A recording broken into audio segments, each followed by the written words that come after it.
man, another day, another name added to the list of quality coaches that are available and on the market, up for grabs. Will the New York Giants pull the trigger on any of these names? You see the thumbnail, but before we get into that, hello and welcome to Big Dash Knows. Big Dash knows what? New York Giants football. Let's go. Another day, another early morning. News drop early. Bill Belichick is out. We heard the rumors. We knew it was a possibility, but it's become official. Bill Belichick is a free agent on the market, and does he feel like coaching still?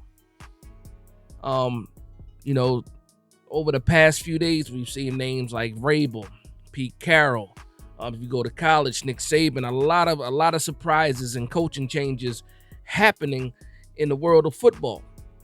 And the New York Giants finally have come to a mutual agreement with Wink Martindale, giving back the $3 million that he would have made this next season or this upcoming season.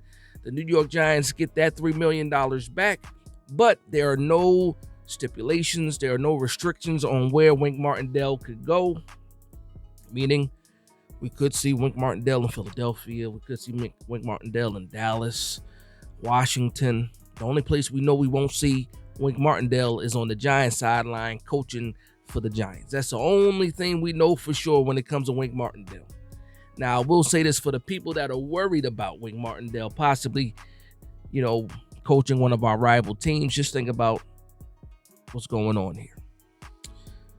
All right, so right now, Dan Quinn is the defensive coordinator for the Dallas Cowboys.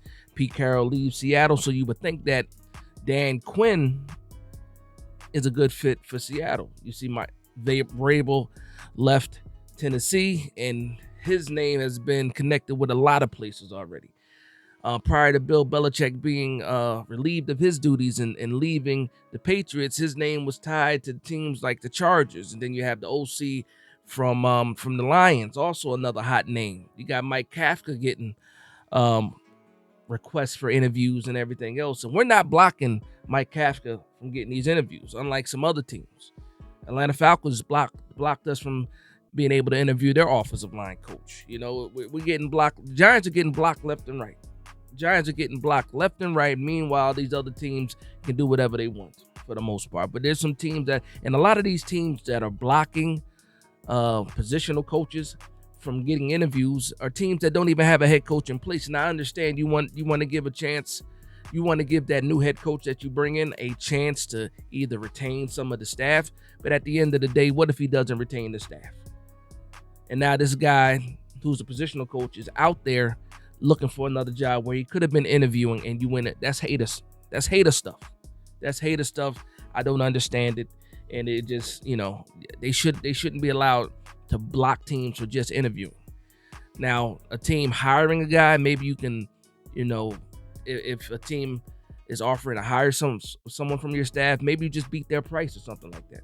But to just hold people hostage like that, and I'm gonna say that they're holding these positional coaches hostage from being able to interview, for jobs, especially when you do not have a head coach on the roster, and there's no guarantee that this guy will be retained. And even though, because I saw one of the things that people posted in as a reply, well, even if they're not retained by the new head coach, they still get paid their salary or the remainder of their contract, and that's fine and dandy, but that does not help that coach as far as his next career or his next job. It doesn't help them when it comes to that. And I would rather, have my next opportunity than be sitting on the shelf. Even though I'm getting paid this on the shelf, I'd rather have my next opportunity and have the chance to grow within another organization. So that's going to be my quick rant on these teams blocking their coaches from being able to interview with other teams. It just does not make sense to me, especially if your team does not have a head coach, and especially if you're not in the playoffs. So you see the thumbnail. There's 4 names floating around out there for the new DC job for the New York Giants. And there were reports yesterday that the New York Giants will not be looking for a DC until the issue with Wink was resolved, and that issue was resolved, later in the afternoon yesterday. So I'm thinking about Bill Belichick because that's the big name. I'm seeing people telling Bill Belichick to come home and stuff like that. And I put a tweet out. I said, I will fall on my face, Ric Flair style, if Bill Belichick accepts a role other than a head coach for an NFL team. Just think about it. That's Bill Belichick. That's Bill Belichick. You think he's going to be second fiddle, third fiddle, fourth fiddle um, in any organization? Bill Belichick has had control of the New England Patriots for 20 years, over 20 years. Full control, GM, coach, in those capacities, picking his players, whoever fits it. You think he's going to be just a DC? I will scratch Bill Belichick off the list, and I'm sorry. I apologize if that hurts your feelings, if that spoils your plans, but I just can't see it. That's the biggest slice of humble pie. And for a Hall of Fame coach, arguably the best coach ever to do it, to reduce himself down to just a DC, I don't see it happening. I don't see it happening, so I'll check him off that list. The other guy on the list is Leslie Frazier. Now, this one makes the most sense, and I've been talking about him the most.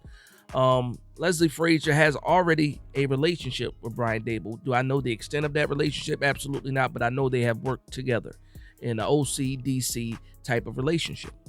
Now, I don't know if Leslie Frazier will want to work under Brian Daboll, but I have to keep him high on the list because he is a quality defensive coordinator. He has a relationship with both Joe Shane and Brian Daboll. And again, I just like the idea of Leslie Frazier. You're really not, when it comes to Wink Martindale, I'm a big fan of Wink Martindale still. I love this defense. I love what he did for us. I love what he did for some of the players on the team. We've seen some murmurs, Kayvon Thibodeau putting out, cryptic tweets about possibly doing a podcast with the laughing emojis when this Wink Martindale stuff, stopped. Adoree Jackson being shocked at how Wink left. Leslie Frazier seems to have a good rapport with a lot of his players, if you ask his players. Again, you have the relationship, you have the quality, you have the cachet. Leslie Frazier still remains high on my list. Another guy is Jerome Henderson. I do also think about Andre Patterson, but me more Jerome Henderson. Jerome Henderson, a younger guy than Andre Patterson. A great mind when it comes to the positional coaches. Wink had high praises for Jerome Henderson. The players have high praises for Jerome Henderson, and it seems like he has paid his dues. He's been around. He's worked for a lot of different teams, coached a lot of different players. It seems like Jerome Henderson should get a fair shot, a fair chance to of course, interview for the DC role, but also, a real opportunity to get that job, because I'm curious to see what type of defense, because he came from a couple of different, it's not like he would run the same system as Wink. He's been in Dallas, he's been in Atlanta, he's been in a lot of places that where he coached. He's coached under a lot of different defensive coordinators, so I'm pretty sure he has a wealth of knowledge. I don't think that the shoes are too big to fill, because again, you're talking about a guy that's coached for a long time and coached up some quality players and got the best out of players. You see what he's doing with Deonte Banks. I would love to see what type of defense Jerome Henderson could run. And then a hot name that I don't believe should be available for the New York Giants, because I believe he's done enough to earn a head coaching spot where he was the interim, and that's going to be Antonio Pierce, Las Vegas Raiders interim coach. That spot is now vacant. I believe he is listed to interview for that job. Why wouldn't he? But a lot of people are saying, if he's not retained by the Las Vegas Raiders, they would love Antonio Pierce as a DC in New York. And listen, Antonio Pierce, probably one of the smartest linebackers we had. Very, very big role in the Super Bowl victory in 2007. Antonio Pierce is one of those guys, a leader of men, an alpha male. Now, Wink Martindale was also an alpha male. And I wouldn't worry about the whole, two alphas in the room can't get along. No, this was a Wink and Brian Daboll situation that had a lot of gray area in it. It included the outside linebacker coaches and everything. So I can't put the whole Clash of the Titans, alpha male. We can't do that. A lot of these football coaches are alphas out here. There's a lot of coordinators that used to be HCs that went back to coordinator position. Of course, these guys all have egos. Antonio Pierce deserves to be the Las Vegas Raiders head coach, without a doubt in my mind. He deserves that chance. But you hear some people that don't even want to give him a chance at defensive coordinator because he has not had enough experience, in the NFL as far as in coaching. Now, I'm going to disagree with that because Joe Judge got a chance. And look how bad he was. McAdoo got a chance and look how he was.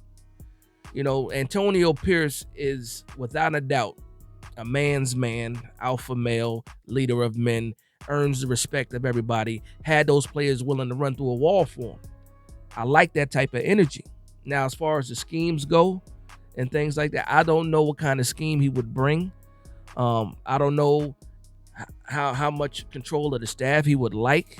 Again, whatever person we bring in here, I would love for Jerome Henderson and Andre Patterson to remain on this staff. But when it comes to these relationships, you never know what's going to happen. And if a defensive coordinator is coming in, he's going to want their guys. And hopefully, we're able to retain these talented positional coaches. But that's one of the threats that you have when you're looking for a DC outside of the building. You got a chance of losing some quality positional coaches.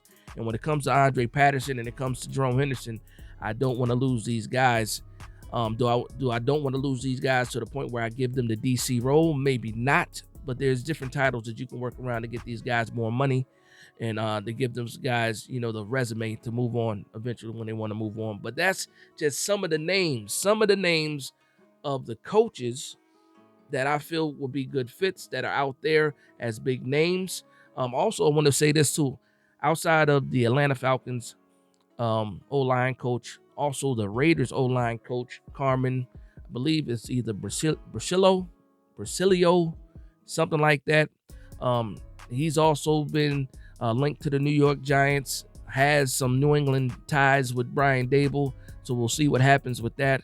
But I just can't wait for these names to start dropping. Hopefully we do our due diligence. Hopefully we get the right person in the building and it calms a lot of the fan base down. Yeah, calm them down. But that's going to be my quick video. There's going to be a ton of updates as the coaches keep coming available. When the list of interviews keep dropping, I will continue to update you guys on with the New York Giants and the possible moves that they can make or the moves that were made in the future. So I want to thank everybody for vibing with me. Please like, comment, and subscribe. And for one Giants fan to another, this is Big Dash Knows, Big Blue Nation, Giantology. The shirts are available. Let's go.